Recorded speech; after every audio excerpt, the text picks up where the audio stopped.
ஓம் சாய்ராம். அனைவருக்கும் வணக்கம்.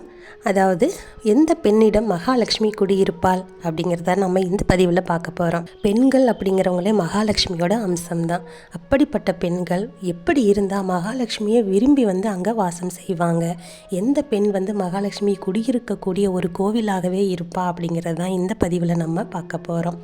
எல்லா பெண்களும் ஒரே மாதிரி இருக்கிறது கிடையாது. தன்னோட வீட்டில் ஐஸ்வர்யங்கள் நிலச்சிருக்கணும், மகாலட்சுமி வாசம் செய்யணும் அப்படின்னு நினைக்கிற பெண்கள் சில பேர் நிறைய விஷயங்களை கடைப்பிடிப்பாங்க. அப்படி அவங்க செய்யக்கூடிய சில விஷயங்கள் என்ன அப்படிங்கிறது தான் இந்த பதிவில் நம்ம பார்க்க போகிறோம். அதாவது பிரம்ம முகூர்த்தத்தில் பெண்கள் எழுந்திருக்கிறது அப்படிங்கிறது மிக சிறப்பான ஒரு விஷயம்.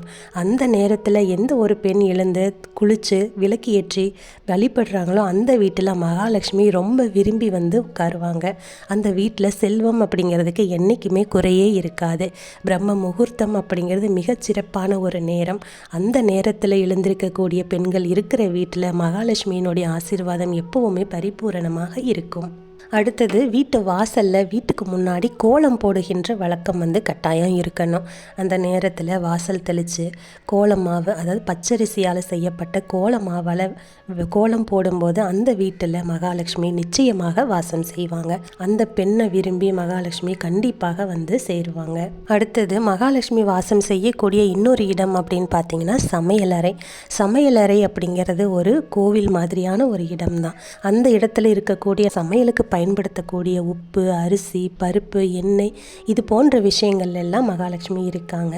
அந்த பொருட்கள் இருக்கக்கூடிய இடமான சமையலறையை எந்த ஒரு பெண் ரொம்ப தூய்மையாக வைத்திருக்கிறார்களோ அங்கே மகாலட்சுமி கண்டிப்பாக இருப்பாங்க. அந்த பெண் மகாலட்சுமியோடைய கடாட்சம் நிறைந்த ஒரு பெண்ணாக இருப்பாங்க. இன்னொரு விஷயம் என்னென்னா, சமையலறை மட்டும் இல்லைங்க, வீட்டையே ரொம்ப சுத்தமாக வச்சுக்கணும்.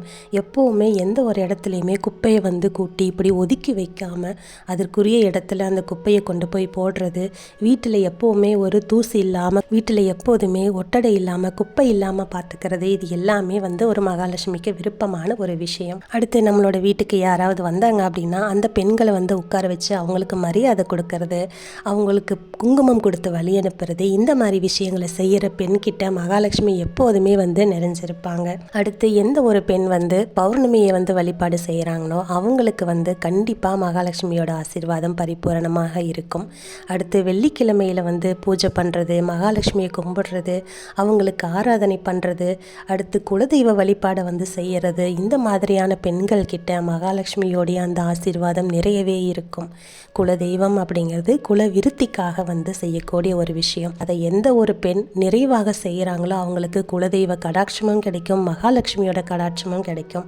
அந்த குடும்பமே ரொம்ப முன்னேற்றமாக இருக்கும். தொட்ட காரியத்தில் எல்லாமே வெற்றி கிடைக்கும். அந்த ஒரு பெண் எந்த ஒரு காரியத்தை முன்னாடி செய்கிறாங்களோ அந்த காரியம் சிறப்பான ஒரு வெற்றி அடையும். அந்த குடும்பத்தை சார்ந்த எல்லாருமே பார்த்திங்கன்னா நல்ல ஆரோக்கியத்தோடு இருப்பாங்க. அப்படிப்பட்ட பெண்களோட தேடி மகாலட்சுமி இருப்பாங்க. இன்னும் ஒரு சில விஷயங்கள் இருக்குது. அது என்ன அப்படின்னா, காலையில் எழுந்த உடனே கொஞ்ச நேரம் அமைதியாக உட்காரணும். யார்கிட்டையும் எதையுமே பேசாமல் அமைதியாக கண்ணை மூடி அமர்ந்திருக்கணும். அடுத்து உங்களோட கைகளை 2 கைகளையும் தேய்ச்சி அந்த கையில் மகாலட்சுமியோடைய சக்தி, சரஸ்வதி, அம்பாளை எல்லாம் நினச்சிக்கிட்டு அவங்கள பார்க்கணும். அந்த கைகளை உங்களுடைய கண்களால் ஒற்றிக்கணும். இப்படி செஞ்சுட்டு நீங்கள் எழுந்திருச்சிங்க அப்படின்னு சொன்னால் கண்டிப்பாக லக்ஷ்மி கடாட்சம் உங்களுக்கு கிடைக்கும். உங்களுடைய உடல் ஆரோக்கியத்திலும் முன்னேற்றம் கிடைக்கும். உடல் ஆரோக்கியமாக இருந்தாலே லக்ஷ்மி கடாட்சம் அப்படிங்கிறது கண்டிப்பாக எல்லாருக்குமே சேரும். அடுத்து நீங்கள் கதவை திறக்கும்போது வரலட்சுமி வரலட்சுமிங்கிற மந்திரத்தை சொல்லிக்கிட்டே கதவை திறங்க. கண்டிப்பாக மகாலட்சுமி உங்களுக்குள்ளே வருவாங்க, உங்கள் வீட்டில் வாசம் செய்வாங்க. நேர்மறையான எண்ணங்களை தான் நீங்கள் மனசில் வச்சுருக்கணும். அன்றைய தினம் முழுக்க நீங்கள் என்ன செய்யணும், என்ன செய்ய வேண்டும், எந்த விஷயங்கள் எல்லாம் சரியாக செஞ்சு முடிக்கணும்னு திட்டமிட்டு அந்த வேலையை சரியாக செய்ய தொடங்குங்க. கண்டிப்பாக அப்போ அந்த வேலையானது ரொம்ப நல்லாவே முடியும். மகாலட்சுமி உங்கள் வாழ்க்கையில் மிகப்பெரிய மாற்றத்தை ஏற்படுத்தி கொடுப்பாங்க.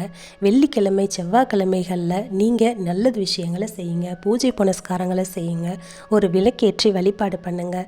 இந்த மாதிரியான நாட்களில் நீங்கள் வழிபாடு பண்ணும்போது லக்ஷ்மி கடாட்சம் அப்படிங்கிறது நிறைஞ்சிருக்கும். சில பேர் மருதாணி வச்சுக்கிறது இந்த காலத்தில் சரியில்லை, மருதாணியெல்லாம் யார் வைப்பாங்கன்னு கேட்பாங்க. அப்படி கிடையாது. மருதாணி அப்படிங்கிறது மகாலட்சுமி வாசம் செய்யக்கூடிய ஒரு பொருள். அதனால் மருதாணியை வச்சுக்கக்கூடிய பெண்கள்கிட்டையும் மகாலட்சுமி கண்டிப்பாக வாசம் செய்வாங்க. அடுத்து சுக்கிரனுடைய அனுகிரகமும் ஒரு பெண்ணுக்கு ரொம்ப அவசியம். அதாவது வெள்ளிக்கிழமையில் மகாலட்சுமியை ஆராதனை பண்ணணும். அது சுக்கிர ஹோரையில் காலையில் 6 to 7 இல்லைன்னா மாலை 6 to 7 அந்த நேரத்தில் எழுந்து மகாலட்சுமிக்கு விளக்கு ஏற்றி பூஜை செய்யும் போதே கண்டிப்பாக அந்த மகாலட்சுமியினுடைய அனுகிரகம் அந்த பெண்ணுக்கும் சரி அந்த குடும்பத்துக்கும் சரி பரிபூரணமாக கிடைக்கும். அடுத்து உங்கள் வீடு தேடி வரக்கூடிய காகம், பறவை, அப்படி இல்லைன்னா நாய் போன்ற அந்த உயிரினங்களுக்கு நீங்கள் ஏதாவது ஒரு பொருளை உணவாக கொடுங்க. உங்களுக்கு வாழ்க்கையில் இருக்கக்கூடிய அந்த கர்ம வினைகள் எல்லாம் கண்டிப்பாக ஒவ்வொன்றா குறைய ஆரம்பிச்சிடும். மகாலட்சுமி உங்கள் வீட்டை தேடி வருவாங்க. உங்கள் வாழ்க்கையில் இருக்கிற கஷ்டங்கள் எல்லாம் விலகி போயிடும். ஒருவருடைய வாழ்க்கையில் மகாலட்சுமி இருந்தால் போதும், அவங்களோட வாழ்க்கை முன்னாடி போய்கிட்டே இருக்கும். இந்த உலகத்தில் எங்கே இருந்தாலும் சரி, யாரெல்லாம் அவங்கள அவமானப்படுத்தினாங்களோ அவங்க முன்னாடி வாழ்க்கையில் முன்னேறி காட்டணும் அப்படிங்கிற அந்த ஒரு எண்ணத்தை கொடுக்கும். நினச்சபடியே அவங்க சாதிச்சு காட்டுவாங்க. இதுக்கு நீங்கள் செய்ய வேண்டிய ஒரு சில விஷயங்களை செஞ்சீங்க அப்படின்னாலே அந்த லக்ஷ்மி கடாட்சம் அப்படிங்கிறது உங்கள் வீடு தேடி வந்துடும். உங்கள் வாழ்க்கை ரொம்ப அருமையாக இருக்கும். மகாலட்சுமியினுடைய ஆசீர்வாதம் பரிபூரணமாக உங்களுக்கு கிடைக்கும். இப்படி மகாலட்சுமியோடு வாசம் செய்யக்கூடிய ஒரு பெண் இருக்கிற குடும்பத்தில் என்றைக்குமே ஆரோக்கியத்திற்கும் சரி செல்வத்திற்கும் சரி எந்த ஒரு குறையுமே இருக்காது. அந்த குடும்பத்தில் இருக்கக்கூடியவங்க எல்லாருமே மகிழ்ச்சியோடு தான் இருப்பாங்க.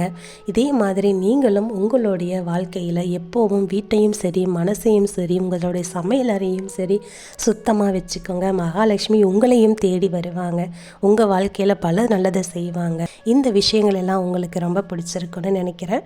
பிடிச்சிருந்தா மேலும் மேலும் என்னோட சேனலை சப்ஸ்கிரைப் பண்ணுங்கள். பல தகவல்களை பெறுங்க. நன்றி.